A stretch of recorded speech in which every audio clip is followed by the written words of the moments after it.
Hello, you Midas Mighty. Harry Litman of Talking Feds here with my reaction to the appointment of Jack Smith as special counsel to oversee the Department of Justice's investigations of Donald Trump.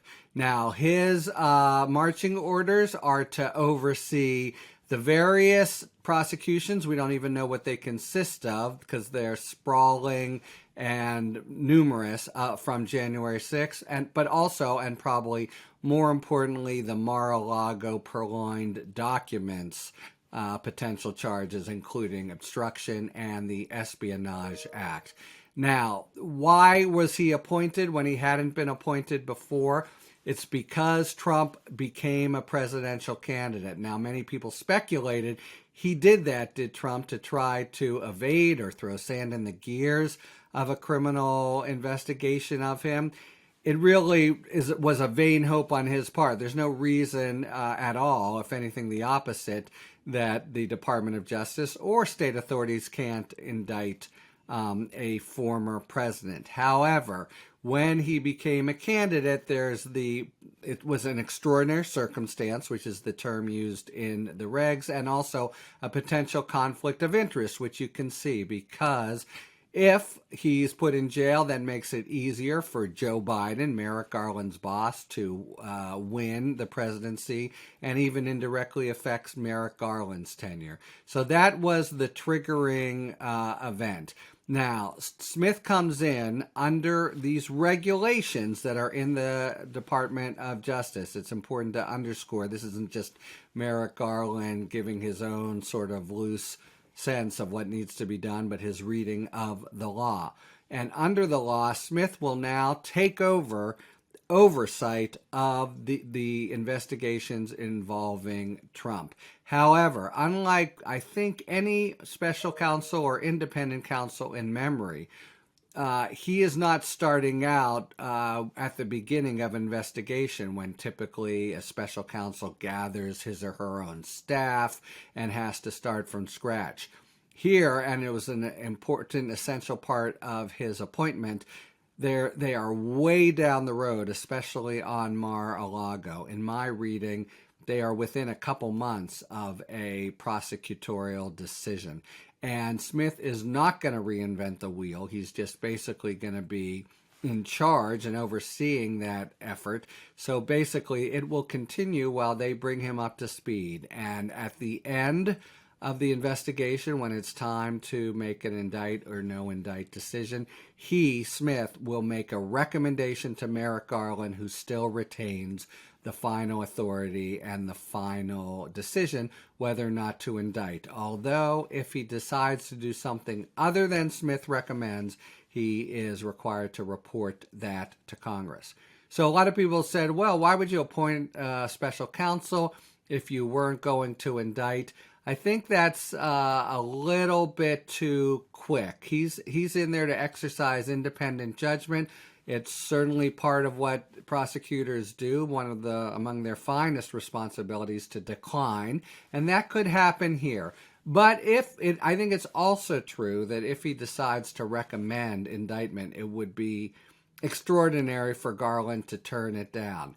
However, this is something that is designed to give an extra layer of accountability, or of public confidence, I should say. Smith, he's an independent. He doesn't know Merrick Garland, and he's been around the many blocks of state, federal, and international criminal prosecution. So he's someone who I think people who understand the Department of Justice understand will exercise independent judgment. That should give some people solace, except those people who might actually be reassured here look to be an ever-thinning slice of the American polity. There are people who already are, crying for Trump's scalp, and others who are already saying the Department of Justice is politicized, whatever it does. In fact, extraordinarily, the Republican conference here actually came out and said,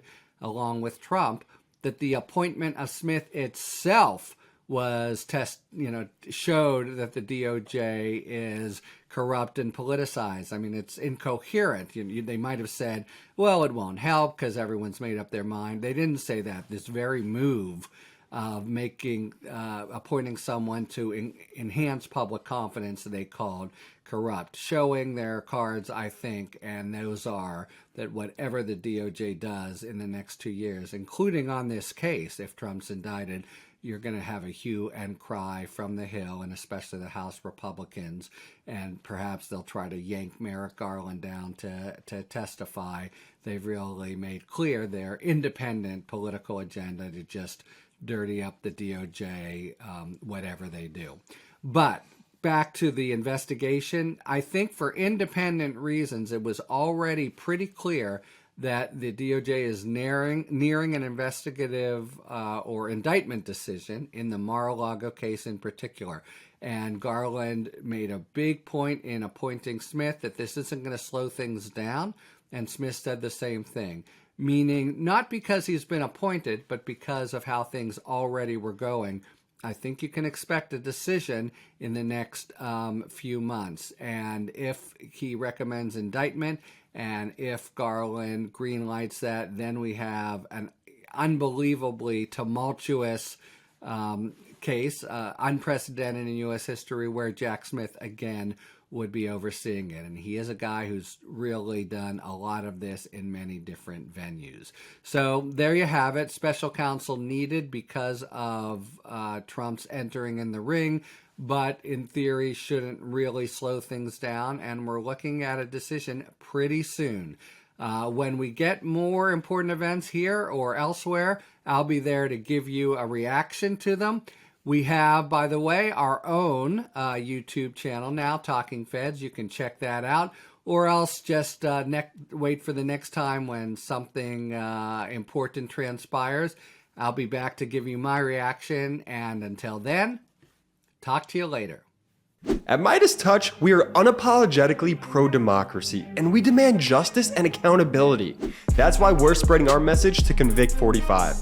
That's right, gear up right now with your Convict 45 tees and pins at store.meidastouch.com. That's store.meidastouch.com.